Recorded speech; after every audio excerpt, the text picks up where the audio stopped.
Welcome to the 2020 Salvation Army Red Kettle Kickoff.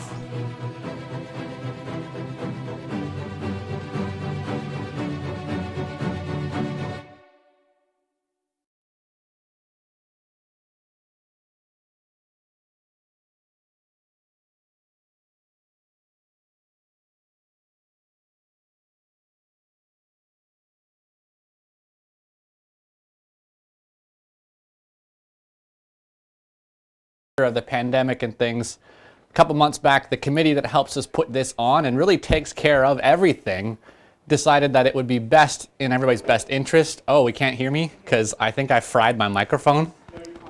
I'm good? Okay, we're good. All right. We're going to try that again. The joys of doing things live. Thank you for joining us, everybody. I'm not sure how much of what I started with you heard. Thank you for joining us in our 5th annual Red Kettle Kickoff, which we are doing totally virtually this year. This year, obviously, given the state of things in the world, the state of the pandemic, and all that's happening, we decided, or the committee that puts this together and really does most of the effort to get this to happen, decided that it was in everybody's best interest to not squish ourselves into the room that we typically are in. And so a big shout out and thank you to the Adams Boulevard Church of Christ, who was willing to help us figure out some form of an event this year, but we did decide to do it online. So thank you for joining us and for giving up your time. This will not be a long program this evening. We've got a few things on the docket. First, we're just going to have a moment of our introductions here, and we're going to watch a video after an intro to the Salvation Army, really. We started to put together early this year a program called Beside the Bell. And what it is it sort of walks you through the Salvation Army, the bits of components, everything from our doctrines, what the church believes, the uniform that we wear, our history, the why and what we are. And so we'll start that, and we're going to premiere that this evening and get us into the right headspace of just who is the Salvation Army. Most of us are aware the Salvation Army has the bells during Christmas. And there's so much more to what happens in Bartlesville and happens with the Salvation Army in the world. And so we're going to get a brief insight into that to kick off the Beside the Bell program. Then our advisory board chair, Johnny Akers, is going to come out and talk to you about his projections for the Salvation Army, things that are coming for the year, his vision, and the passion that he's helping instill into the ministry and programs that we have here. And we'll wrap up with a roll of our sponsors, those that have supported the event, and a follow-up from myself to end the night. Before we begin, though, the Salvation Army is first and foremost a church. Let's pray. Heavenly Father, we are so grateful for the support that you have provided through the city of Bartlesville for this program and the work that can be done as a result. I do pray this evening that you bless the technology, that everything goes well, that the internet connection is good, but most of all that you bless the city of Bartlesville through the Salvation Army and through your work and your kingdom here in our town. I'd ask that we are kept safe and blessed from the pandemic, that you continue to provide for this city and this community. Amen. Let's take a moment and watch this video.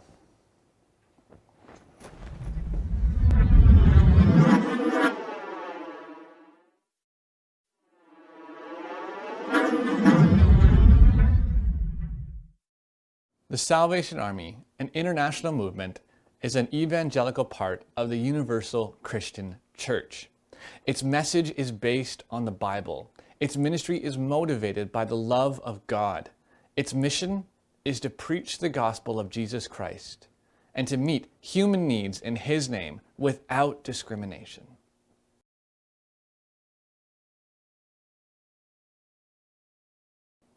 No matter where you are, no matter where you come from, you can relate to a young man named William. Despite the fact that young William grew up in 19th century England, we still can all relate to him. William Booth grew up in a world where there were 3 groups of people: those in power, the common folk, and the invisible masses. But most of the difference between us and this William Booth is that in the modern world, those invisible masses have shrunk and shifted over the last 150 years, and that is largely in part to the work of the Booth family. No matter where you are, to understand who and what the Salvation Army is in your community, the best place to start is understanding a little bit about William and Catherine Booth. Catherine Mumford was born in 1829 and quickly grew into a very smart and strong-willed girl. As a youth, Catherine was confined to her bed due to a spinal condition. To occupy herself during this time, she pored over all the books she could get her hands on, and she quickly became concerned about those lost to alcoholism and began to write articles about those issues. William Booth was also born in 1829, but had a very different childhood. When William was still quite young, his family slipped into extreme poverty and William's father could no longer afford his education. At the age of just 13, William Booth was sent to apprentice with a pawnbroker in London. That same year, his father died. William and Catherine had very different childhoods, but both had formative roles in who they became as adults. Catherine, during her time on bed rest, pored over the Bible and gained a powerful passion for those that were lost to the vices of the world. William, he became a Christian after going to work for the pawnbroker. He began studying to become a Methodist minister, working tirelessly to teach himself how to write and how to preach. He traveled around Nottingham with a friend to preach to all who could hear them. Eventually, though, his friend died. Booth moved to London and got a job with another pawnbroker.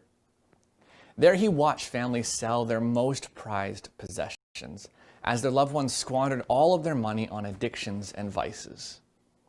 He took every opportunity he could as a lay preacher to preach the gospel.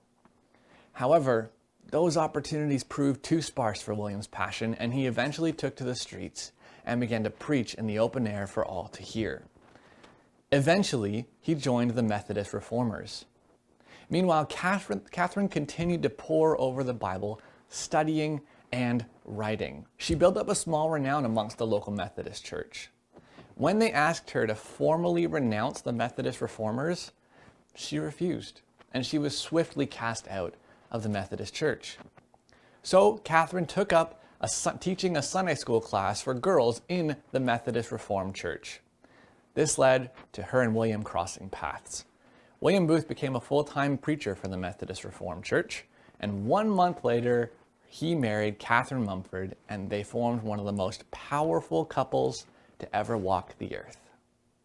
Frustrated by the Methodist Reformed Church continually denying his request to be a full-time traveling evangelist, William Booth resigned his post and began to work as an independent evangelist. This kicked off a series of events that led to the formation of the Christian Revival Society in 1865 by William and Catherine Booth. Over the formative years, the society experienced explosive growth and aggressive resistance. William drew many with his charismatic and earnest preaching, but this was not the source of their growth. One thing that separated William and Catherine's ministry from many other churches was their transformational and innovative ministry programs. When they saw a problem or an injustice, they set out to fix it. One problem they encountered in their ministry was that many of their congregants were drunk or otherwise intoxicated. Many were starving, homeless, uncertain of their own survival through the next night. Very few would listen to the promise of hope and salvation for tomorrow when they were not sure if they would even live to see tomorrow. It was a problem, so they developed a solution. They set up a place where people could come and sleep safely, get some food, and get cleaned up. Maybe, after this soup and soap, they would hear the message of salvation. Booth quickly realized that people were proud and slow to accept the handout, so he empowered them, not only with health, rest, and good teaching, but with purpose. He gave them a task or a job to do as a way of earning their time in this program. People were empowered and they were changed. This was an issue they addressed and had monumental success with. But it was a dark time and injustice ran wild. Children worked in match factories and, if lucky, earned 2.5 pence a day. On top of that, the phosphorus used in these match factories was extremely toxic and would lead to many of their early deaths. William Booth created a match factory where he paid 4 pence a day with the help of a chemist, developed what we now know of as safety matches. Using different chemicals and materials, those employed in Booth's match factories were no longer at risk of phosphor poisoning. These matchboxes were labeled "Lights in Darkest England, Security from Fire, Fair Wages for Work." They saw an injustice and they provided a solution. This became the cornerstone of their work through the Christian Revival Society, which was eventually renamed to the Christian Mission. This type of work upset the status quo and built a large opposition against Booth and his colleagues. Many of their meetings were met with mobs of angry protesters, throwing stones, vegetables, and spitting, shouting, and sometimes worse. In Booth's mind, both physically and spiritually, they were at war. Now, sometime later, the Christian Mission had grown, and Booth was dictating a letter to his secretary, George Scott Railton. In this letter, Booth said, "We are a volunteer army." His son Bramwell, though, interjected at this point, and he himself, he wanted to point out, was a regular, not a volunteer. He interjected, "Volunteer? I'm no volunteer. I'm a regular." Booth had the word struck and replaced it with salvation. No longer were we a volunteer army, and the Salvation Army was born. The organization was remodeled to look like a proper military over the next few years. A flag was made, uniforms were sewn, battle was waged against all the work of sin and the devil in the world. And the Salvation Army's growth exploded. The work of the Salvation Army grew quickly and began to spread around the globe. A great many things led to the success and the growth of the Salvation Army. There was a humble passion, earnest preaching backed up by actions needed to make someone's life better. There was the appeal of being part of something, a cause worth fighting for. And as they went into other countries, they did so like warring lambs, bringing the passion, but upholding the local values, the language, the cultural uniqueness of the places they went. And this was a fresh approach from the church. Many things contributed to their growth, not the least of which was Catherine, who was by all accounts the real mind and heart behind the Salvation Army and a pioneer for women in ministry. All of this has brought the Salvation Army to where it is today, a church and a force for ministry, and the service in over 130 countries around the world for over 150 years back in London. There is a lot more to that story, and there is a lot of things that we glossed over for the sake of time. One day we will get to it as we continue to work through this Beside the Bell series. Hopefully, though, it helps you understand a bit more about the Salvation Army that is near you today. This is our root. You see, everything that the Salvation Army does in our community or in your community comes out of this story and these principles. We are an army that is first and foremost an army of God, a church that seeks to provide for the physical, emotional, and spiritual needs of our community. After which, perhaps, some of your concerns, anxieties, and stressors may be removed or alleviated, and then they will listen to the gospel. Does your Salvation Army have a shelter, a soup kitchen, a food pantry, financial assistance, a family store, a rehabilitation center, a youth program, an angel tree? Many of us have asked, why does the Salvation Army do this? This history explains that why. To meet human needs in Jesus' name. The Salvation Army, an international movement, is an evangelical part of the universal Christian church. Its message is based on the Bible. Its ministry is motivated by the love of God. Its mission is to preach the gospel of Jesus Christ and to meet human needs in His name without discrimination.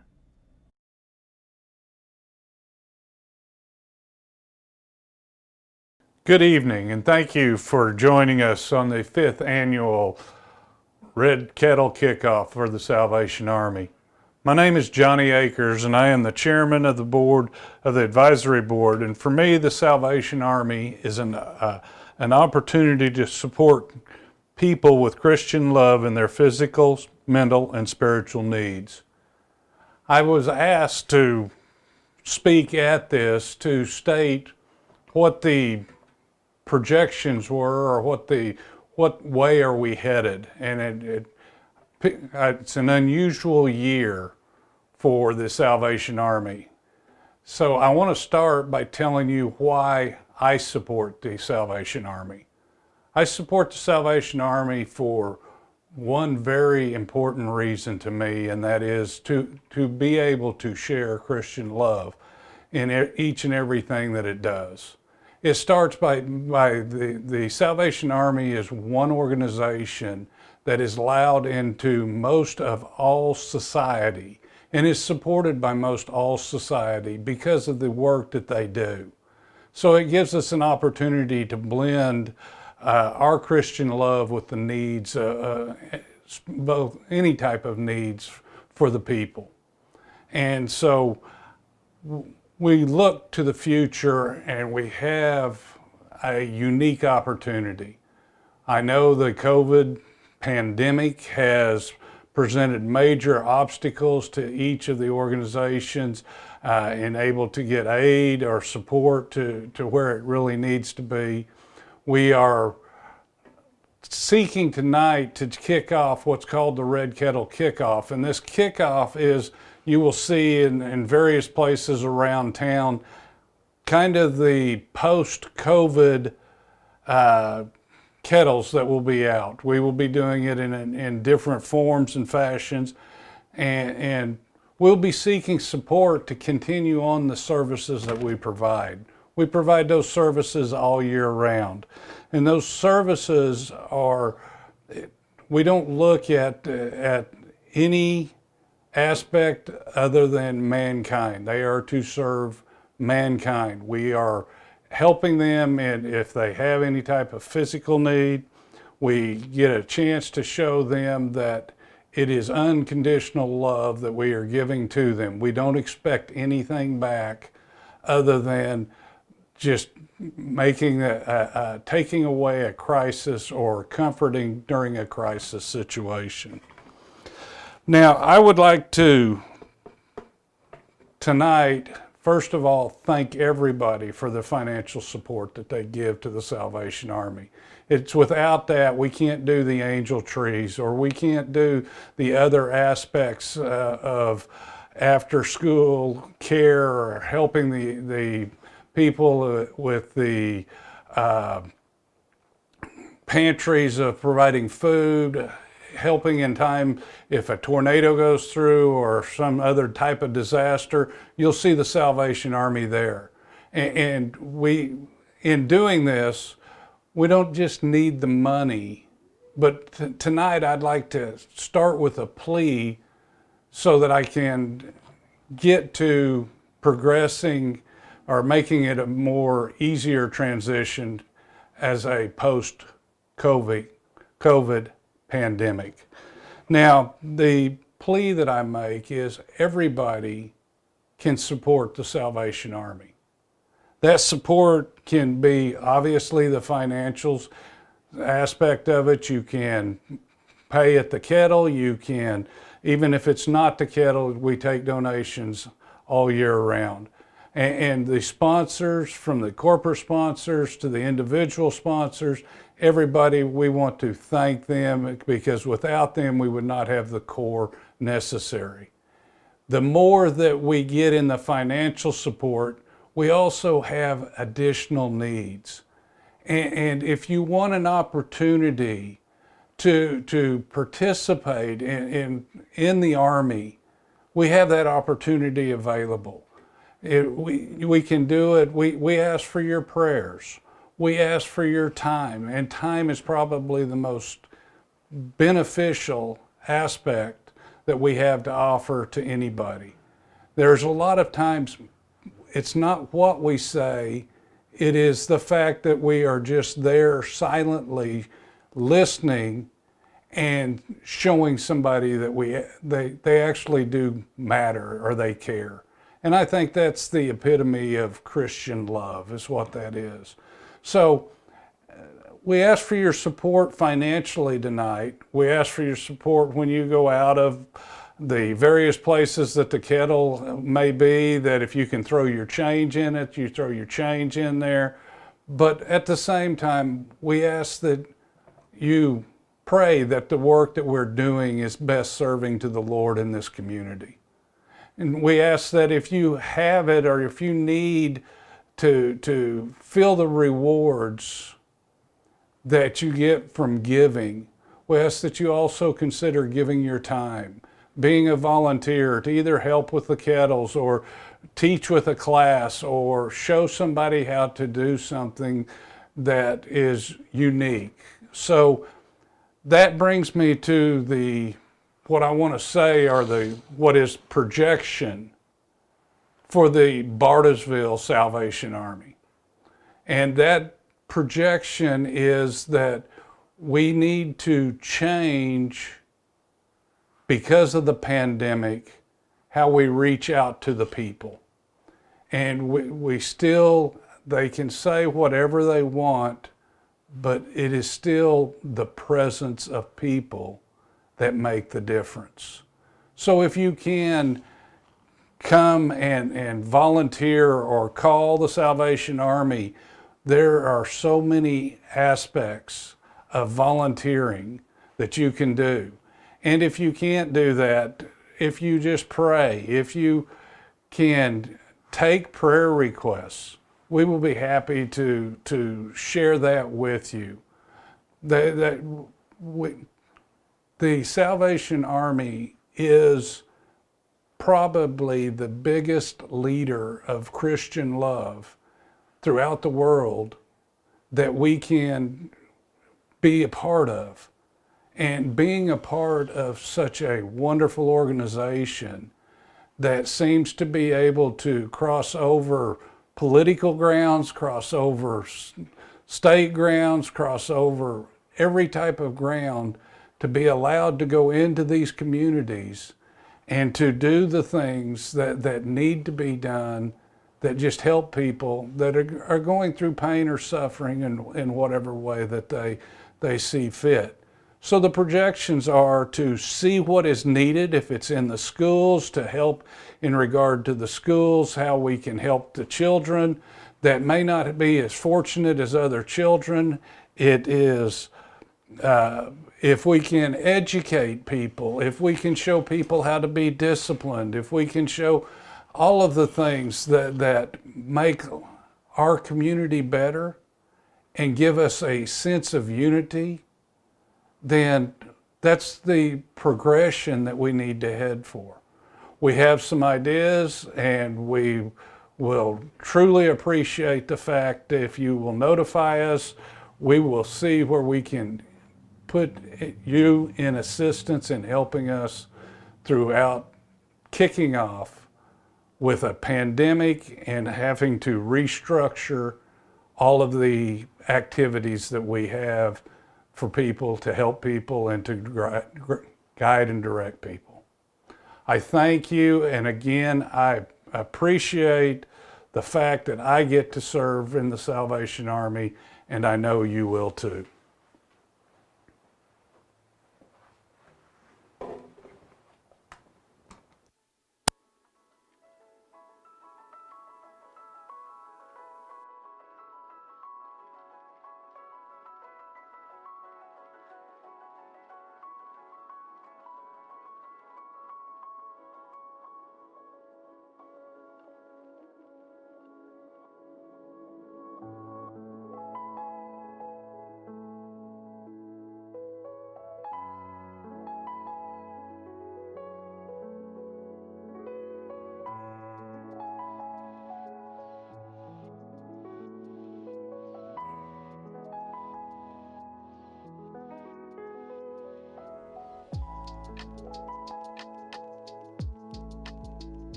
And we've had a great many people support this event, and that was only a few of them. Sorry, that was only the ones that hit certain levels of sponsorship. And so they're going to continue to loop, if you missed a few of them in the corner here, and just go through all of those that have supported. If we missed you or it came in after a couple days ago, you may not be on there. We're still very grateful for all that you have done to support this event.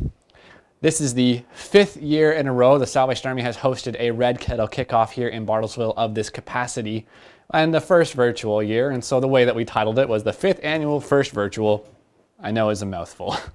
But that being said, typically you need a few years for an event to become successful. And I think I've said this the last 2 years as well, as this is my wife and I's 3rd one in Bartlesville. But this event was successful right off the bat due to the work that the committee put into it. So there was a committee of people from our advisory board and from our women's auxiliary, the 2 big support groups that help us make sure we're on the right track and that we are invested in this community the way that we need to be. And so they continue to step up year after year. The committee stepped up again this year to take on this new strange digital challenge. And so I'm very grateful to the whole group that handled this. We had specific people handle the logistics and the mailing, that any of you that received sponsor letters, it's because of that committee. Any funding that came into the Salvation Army to make this event possible, it was because of that committee, and basically just leaves this brief period of time to us on staff here at the Salvation Army. So I want to say thank you as well to Johnny for being here tonight and giving us that message. It's very great to have somebody from our advisory board that is passionate about the ministry work of the Salvation Army. And if you think back to the video that we just showed, a lot of what the Salvation Army does can go unnoticed, and that's a lot of it's on us. We're not great at sharing our story, but it's always been happening. And at the foundation of it, whether your main relation to the Salvation Army is bell ringing, whether it's disaster work, maybe you were a client, maybe you are a client receiving assistance, maybe your kid was in the youth programming, we don't know. But everybody's association with the Salvation Army is a little different. Perhaps you've come to the church. Whatever it is, the why we do what we do always relates back to doing it out of the hope that you find the love of Jesus, that you receive Christ into your life. Regardless of whether or not you choose that path, though, we are still here to provide assistance wherever we can. One of the things that has made the Salvation Army incredibly successful throughout the world is our ability to be a need-meeting people in a given community. Regardless of culture, regardless of political or religious climate, we're able to come in and just sort of morph to the need and do what we can to provide. And that wouldn't be possible without the support of the community. This year alone, since September, the Salvation Army is a little strange. Our calendar goes from September to October. This year alone, we have been able to help over 1,500 people. It's about 859 families with things like food and financial aid. That's 2,200 people, with 1,500 different instances of help. That accumulates up to about $148,000 in aid given through food and through direct assistance. People that need help with their utility bill, with their rent, with their mortgage payments, and that need has changed and morphed a bit over this year because of COVID. $115,000 of that 148 was specifically during the pandemic. And so during the time of COVID, we've been able to help over 1,700 people because of the generosity in this community. And the need continues. I am very grateful to say that this event has been a success and will go to help a great many people in this city. Starting tomorrow, you will see the Salvation Army ringing bells as always, but now we're wearing face masks and gloves to make sure that everybody is kept safe. But we will be around town ringing bells at Atwood's, at Homeland South, the old food pyramid, at the Homeland on Frank Phillips, at Hobby Lobby, at United Grocers, and next week and next Saturday we'll start up at Walmart as well. We have had a great deal of support from our community partners who are willing to negotiate and navigate through this time of COVID to allow us to ring. And we, this year, more than ever, need your help to rescue Christmas for those that need it. we need to be able to provide for them financially. And so while you may not be getting out and about as much this year due to the pandemic or anything else that you're worried about, the need is still there. And in some ways it will be greater this year than ever before. And so I do encourage you and implore you to please don't walk past that bucket without putting a couple pennies in. Every penny counts. If you're not getting out into the world because you're trying to stay safe, we totally understand. There are ways to give online. There are digital options. And there is a link in the description of this video that will be shared on our Facebook page as well throughout the season to go and to give to the Salvation Army. Those dollars given through that link come back to the community of Bartlesville, where we will continue to do our very best to meet every need in whatever form and shape it comes in this year. Bartlesville is an incredibly supportive and giving community. Last year, we were able to help all of our Angel Tree recipients get a great Christmas. And this year, if you are able to help support an angel, buy gifts for a kid, head over to Walmart and pick up an angel, or give us a call if you want to sponsor a large amount of them, and we'll be able to hook you up with that. We are incredibly grateful to the community of Bartlesville, to our advisory board, to our women's auxiliary, and all those that continue to support and sponsor the Salvation Army, even in strange settings like this. Like this. If you are looking for a church home, stop by. We have services in person, and we have we have recorded services, recorded sermons here on this YouTube channel. Thank you very much to everybody who's watched, who's attended. Like I said, if you are able to give or willing to give and support the Red Kettle, I was supposed to have a bell at this point, and that's actually the one thing I forgot. I was going to start ringing in the new year. You can support online or when you see the bell ringers starting tomorrow. If you have any other questions, please do call us at the Salvation Army, 918-336-6454. Thank you to our partners in mission, the United Way, who continue to support a great deal of the work that goes on here that went above and beyond during the pandemic, and to United Supermarkets that helped provide the food for our Christmas season and has let us ring bells there this year, which is new for us. If you are out and about, be safe, be careful. Go ahead and say hello and Merry Christmas to a bell ringer. They'll always need it. If you're able to spend maybe your time, Johnny requested that, one of the biggest assets that we need is people's time. Go to our Facebook page and you can find a link as to where you can sign up to ring bells this year. We need all of the help that we can get. Where bell ringers are not being volunteered for, we fill in with paid employees, and that cuts into how much money we have to give to this Rescue Christmas campaign and to the assistance this year. So whatever your capacity is, be it prayer, be it time, be it financially, be it wisdom through our advisory board or our auxiliary, please continue to support and think of the Salvation Army here in Bartlesville this year. Thank you. Have a great year. We hope to see you out there at Christmas. And one final thing before we go. This year, keep it on our Facebook page, as we're going to be spending one night a week in our Salvation Army disaster food truck, giving out hot chocolate and coffee for free at a hot spot around town. We're going to be roaming, and so you'll be able to find us there to keep the Christmas spirit going in this time, where we will be safely giving out hot chocolate and coffee. So make sure to watch our Facebook page for that. Have a great night, stay safe, and please do keep the Salvation Army in your thoughts and prayers.